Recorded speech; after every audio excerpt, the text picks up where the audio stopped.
que vous allez bien. Aujourd'hui, je vous retrouve pour une vidéo vlog, une vidéo que je n'ai jamais faite encore et du coup, je voulais attendre d'avoir une occasion particulière pour le faire. Et j'ai décidé, comme vous avez pu voir dans le titre, de faire le challenge du coup 7 jours 7 livres. Et je me suis dit que ça allait être plutôt sympa de vous présenter du coup ce challenge directement en vlog. Donc voilà, c'est la raison pour laquelle j'en fais un maintenant. Au programme du coup, 7 livres, donc je vais vous embarquer avec moi toute la semaine pour voir un petit peu mes updates. Je pense pas vous faire des updates lecture à chaque fois pour les livres après. Je vais vraiment tout faire dans le vlog. Donc voilà, je vous les présente tout de suite.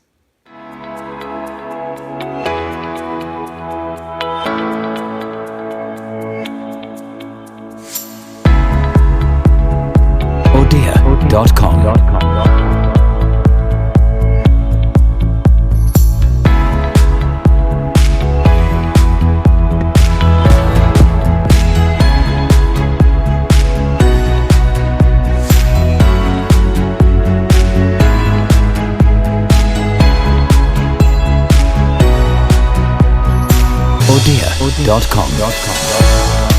Petit débrief pour Mémé dans les orties, j'en suis à la page 116, j'aime beaucoup pour l'instant, c'est super marrant et super frais. Et voilà, et le personnage principal est à claquer très clairement. On va suivre un grand-père en fait qui s'appelle Ferdinand.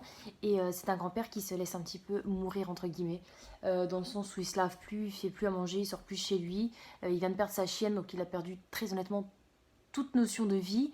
Et sa fille lui a mis une deadline, que si jamais il n'arrivait pas à se prendre en main, en fin de compte, elle allait l'envoyer dans une maison de retraite pour sa sécurité. Lui ne veut pas du tout en entendre parler, donc elle lui a laissé quelques mois pour lui démontrer qu'il ne se laisse pas aller tout simplement. Et donc Ferdinand, il va tout simplement changer un petit peu sa façon d'être sans pour autant changer entièrement ce qu'il est. Mais voilà, je pense que c'est une lecture qui va être assez rafraîchissante et c'est déjà le cas, puisqu'il va rencontrer une jeune fille qui s'appelle Juliette et cette gamine, elle fait que parler tout le temps et c'est un peu au contraste avec ce grand-père qui est toujours aigri, toujours méchant avec ses voisins, à savoir du coup que lui il vit dans une résidence et c'est le seul homme, il n'y a que des femmes autour et en fin de compte, c'est que des petites commères un petit peu, donc lui ça le gonfle très clairement et voilà, c'est assez marrant du coup parce qu'il fait tout pour les emmerder et elles font tout pour l'emmerder. Et voilà, c'est un jeu comme ça qui se joue un petit peu entre les résidents. Donc pour l'instant j'aime bien et c'est vrai que l'écriture d'Aurélie Valogne est assez légère et c'est assez rapide. Donc voilà, je pense que je vais vous faire un update lecture dès que j'ai terminé ça.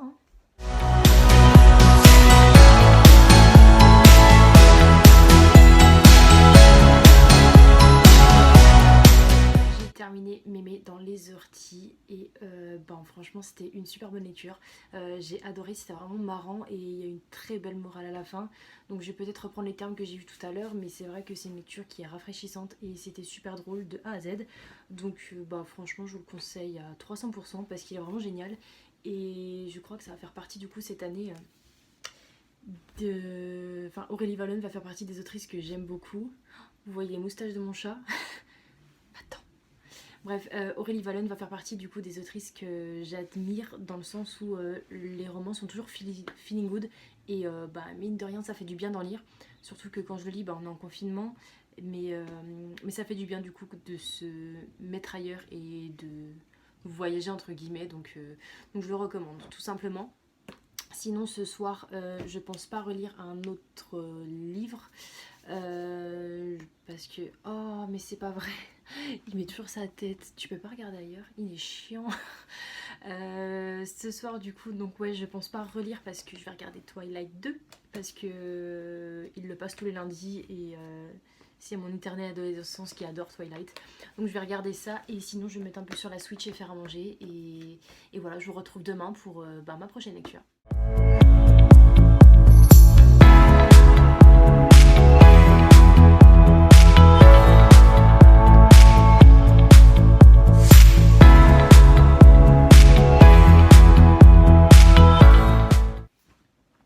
Je reviens vers vous parce que je l'ai terminé. Je vous ai pas fait d'update lecture entre deux parce qu'il était court. Enfin, il était court, il fait 175 pages et je m'étais vraiment mise dedans du coup, donc je suis pas venue entre temps.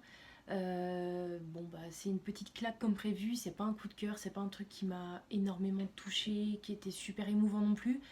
Mais l'histoire était bien.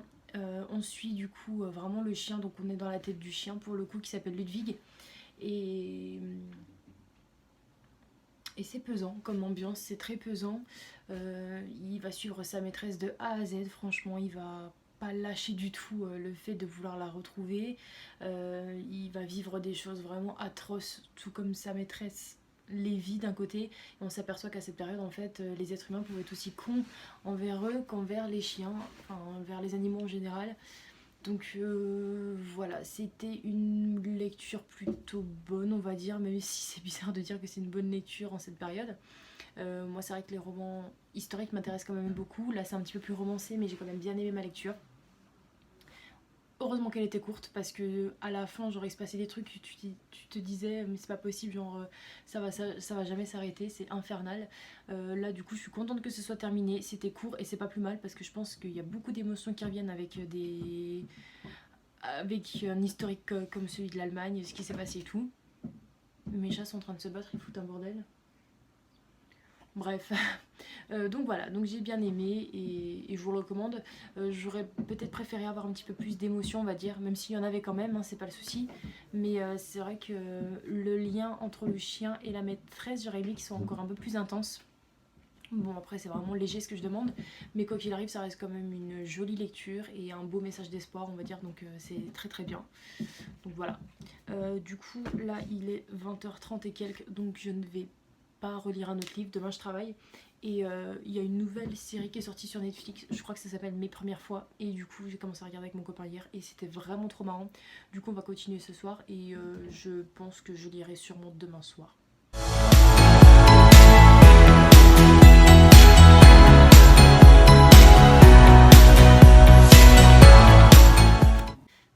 Je vous parle du coup du Petit Prince que je viens de terminer et bah, je me suis pas du tout laissée emporter par ce roman. J'étais totalement à côté de la plaque. Le côté philosophique du livre, ça m'a pas branché plus que ça. Je me doute que ce soit déjà de base écrit pour des enfants et je pense que j'ai plus la même mentalité, plus la même vision des choses qu'avant et c'est pour ça que je suis passée à côté. En tout cas, c'est ce que je me dis. Il y a des moments, je me dis, mais en fait, l'auteur, il est perché, il a fumé ou quoi. Et voilà, donc je sais pas si c'est juste moi, à mon âge, qui est plus le même aspect qu'avant au niveau de la lecture.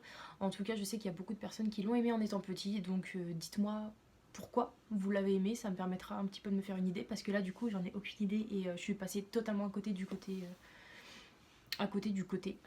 bravo Caroline, philosophique du livre. Donc bon, ma foi. Au moins je l'ai lu parce que c'était un roman que tout le monde a lu en étant jeune. Donc c'est chose faite, mais bon, je pense que je vais aussi vite l'oublier que je l'ai lu par contre. Et heureusement qu'il n'était pas bien long. Du coup, ce soir il est un peu tard et en fin de compte, demain je travaille toute l'après-midi, donc je pourrais pas lire comme je voudrais. Mais je vais commencer ce soir Confess de Colleen Hoover et je le terminerai. Enfin, j'avancerai demain au fur et à mesure. Voilà.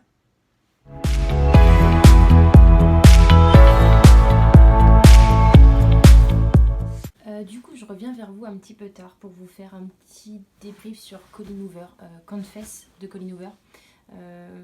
Franchement, aujourd'hui, j'ai pas eu du tout le temps de lire parce que j'ai travaillé, donc du coup, c'était un peu compliqué. J'en suis à la page 155, donc j'ai quand même bien avancé ce soir. Je pense que je vais lire encore un petit peu après, mais je vais pas le terminer. Hey, à chaque fois que je filme, ils cassent les couilles. Ils sont relous mes chats. Bref. Donc voilà, on est sur une petite romance où les deux personnes ont un passé un peu tourmenté. Le personnage principal, donc la fille qui s'appelle Auburn, en fait, elle a perdu son copain à l'âge de 15 ans, son premier amour. En fin de compte, il est mort d'une maladie, je crois. Et ça s'est passé au Texas. Et elle n'est pas du Texas de base. Et 5 ans plus tard, elle revient au Texas justement pour refaire sa vie. Et en fin de compte, elle va rencontrer Owen, qui est... je crois qu'il tient une galerie, oui c'est ça, il tient une galerie d'art et voilà, donc ils vont se nouer un petit peu des liens ensemble et pour l'instant j'aime beaucoup parce que l'histoire elle est très...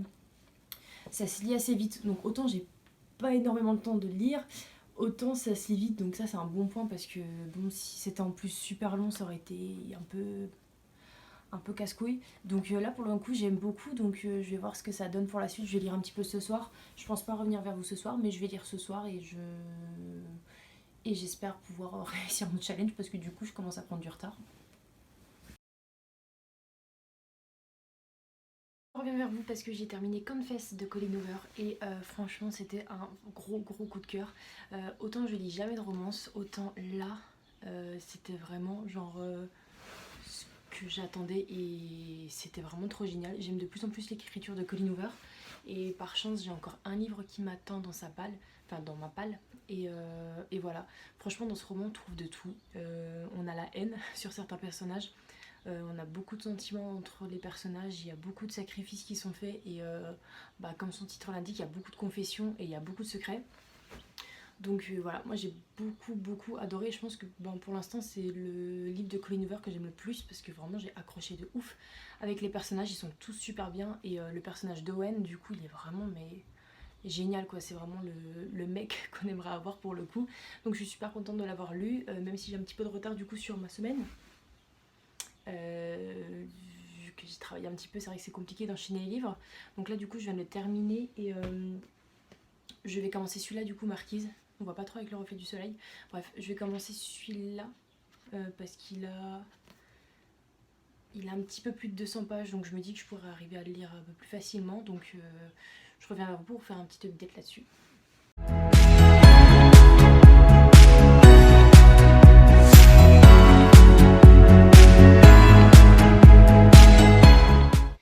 Je vais vous faire un petit retour rapide sur La Marquise donc de Joanne Richoux, un livre qui parle du coup d'un casting qui se passe à Paris. En fin de compte, c'est un casting où les personnes doivent avoir un talent particulier artistique et après elles vont être définitivement envoyées en fait pour y vivre dans un château type château de Versailles qui se trouve en Écosse et en fin de compte toute la cour du château vit un petit peu comme le roi Soleil. Et voilà, c'est vraiment une vie à part entière, donc si tu y vas, c'est vraiment que tu as tout lâché, que tu n'as plus rien à perdre dans ta vie. Et pour le coup, j'étais tellement intriguée par ce roman depuis quelques temps. J'en avais parlé, je crois, au début de ma chaîne dans un tag, comme quoi c'était l'un des livres qui me tentait le plus. Et là, pour l'instant, je suis extrêmement déçue parce que j'arrive pas à me mettre dans le livre. Je suis à la moitié du livre à peu près et j'aime pas du tout l'écriture. J'aime pas l'histoire, je trouve qu'il n'y a pas trop d'intérêt à l'histoire ou alors l'auteur n'arrive pas à faire en sorte que ce qui se passe c'est super intriguant. Donc je sais pas ce que ça va donner mais pour l'instant je suis assez déçue donc je verrai à la fin du livre.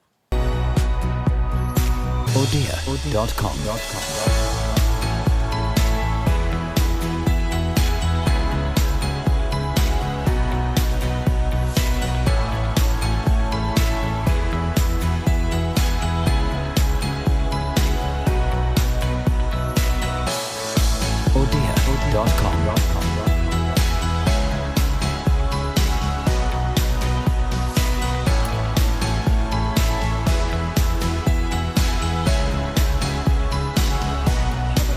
Parler de ce livre que je viens de terminer et alors la deuxième partie était aussi peu développée, enfin non c'est pas peu développée, c'est pas le bon mot, mais disons que la deuxième partie était aussi naze pour moi que la première partie, mais les 10 dernières pages ont fait que ce roman a eu un final assez explosif et c'était son côté positif. Après il y a quand même beaucoup d'éléments qui se passent, il y a énormément d'événements qui se passent, mais malheureusement même avec ces événements j'arrive pas à me dire que c'était un livre qui était super bien, parce que je pense que c'est l'écriture de l'autrice qui m'a énormément déplu, très honnêtement. Donc voilà, j'ai mis la note de 12 sur 20 sur Livre Addict, j'ai pas kiffé énormément.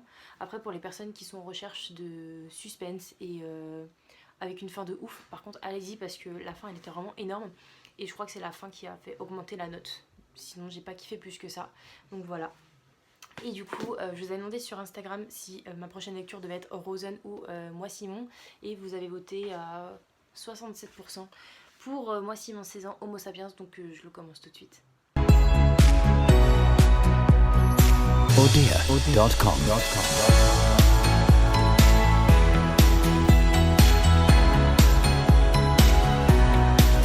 J'ai terminé Moi Simon 16 ans Homo sapiens, un jeune homme qui se découvre gay et en fin de compte il va cacher ça à sa famille, ses amis, son école, bref il veut garder ça pour lui et il va commencer à écrire avec un mec qui s'appelle Blue et ils vont faire un petit échange épistolaire par email pour apprendre à se connaître et ils ont le même secret, ils sont gays tous les deux et ils ne l'ont dit encore à personne.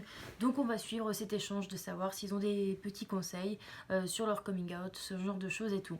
À savoir que j'ai acheté ce livre parce que j'avais déjà vu le film qui s'appelle Love Simon que j'ai adoré, j'ai tellement pleuré, c'était infernal. Et je voulais ressentir exactement la même chose avec ce roman. Malheureusement, j'ai pas retrouvé la moindre émotion à l'intérieur comme j'ai pu voir dans le film. Et je trouve ça vraiment dommage parce que je me suis dit qu'avec toutes les fois on dit que les livres sont beaucoup plus développés que le film, bah pour le coup toutes les sensations je les ai ressenties dans le film et dans le roman j'ai l'impression que c'était que des phrases mis par-ci par-là et j'ai pas vraiment en fait j'étais vraiment déçue. Je m'attendais tellement à une nouvelle fois pas pleurer mais à avoir un minimum de sentiments par rapport au personnage en fait, de compassion et là bah non j'en ai pas eu donc je suis carrément dégoûtée et à l'avenir je lirai les livres avant de voir le film quoi hein, tout simplement. C'est dommage, vraiment déçue. Et du coup vu que je suis méga en retard je vais pas vous faire enfin je vous ai pas fait d'update au milieu du roman et je ne vous ferai pas non plus d'update au milieu du roman de Rosen. Je pense que je vais essayer de le lire d'une traite, ce qui va être difficile hein, vu mon niveau de concentration. Mais bon, là je vais essayer de le lire avant minuit et puis on verra si ça passe, hein, ma foi. C'est la dernière ligne droite.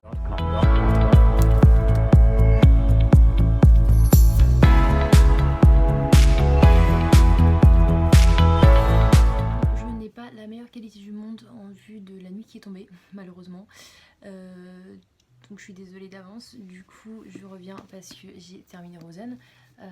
Ça a été plus facile que prévu étant donné que je l'ai sans mentir survolé dans le sens où en fait je l'avais mis dans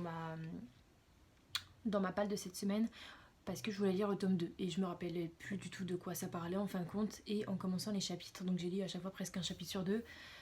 Donc c'est encore un peu de la triche mais pour le coup j'ai du mal à relire quelque chose que j'ai déjà lu, c'est pour ça que je ne fais pas de relecture de base et là je me rappelais tellement pas que je voulais la faire absolument.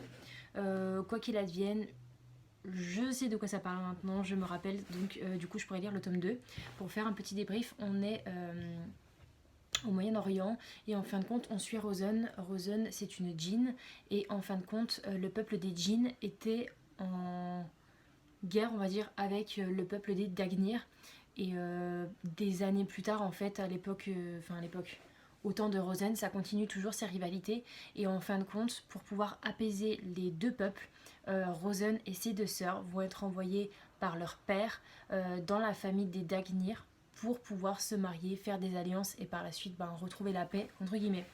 Ça va pas bien se passer, vous imaginez bien qu'en allant là-bas elles vont découvrir des choses qu'elles n'auraient pas dû découvrir, que ce soit des alliances contre leur peuple des djinns ou autres. Et ça s'en va aussi, après ça va partir un petit peu en guerre et franchement c'est super stylé, moi j'avais beaucoup adoré. Je me rappelle que c'était un gros coup de cœur et franchement je vous conseille parce que c'est vraiment un livre qui vous emporte directement au soleil et moi j'avais vraiment adoré pour le coup. Donc je suis contente de m'avoir un petit peu replongée dedans et je pense que je vais pas tarder à lire le tome 2 du coup parce que c'est une duologie. Et franchement je vous conseille vraiment cette autrice Laetitia Danaé. J'ai également dans ma palle de cette autrice Initiée. C'est une autre, je crois que c'est une trilogie. Et en fin de compte ça fait aussi un tabac et je pense qu'elle va faire un malheur. Donc je vous invite à lire tout ça. Voilà donc du coup ce vlog est maintenant terminé. En tout cas j'espère qu'il vous aura plu. Je sais pas du tout combien de temps ça va durer. J'ai pas énormément vérifié tout ça. Donc voilà, j'espère que ça vous aura plu ce genre de vlog. Je sais pas si je vais en refaire énormément parce que ça prend beaucoup de temps. Et surtout cette semaine de 7 jours 7 livres a été super prenante mine de rien. Genre j'ai les yeux éclatés ce soir. Je sors de la douche, je n'en peux plus. Donc voilà, je pense que je vais me mettre devant la télé tranquillement parce que la lecture un livre par jour c'est assez long et du coup ça prend du temps et c'est très mental mine de rien et psychologique. Donc je vais faire un break et après je reprendrai mes lectures la semaine prochaine. Donc je vous fais de gros bisous et je vous souhaite de passer de très bonnes lectures. Bye bye.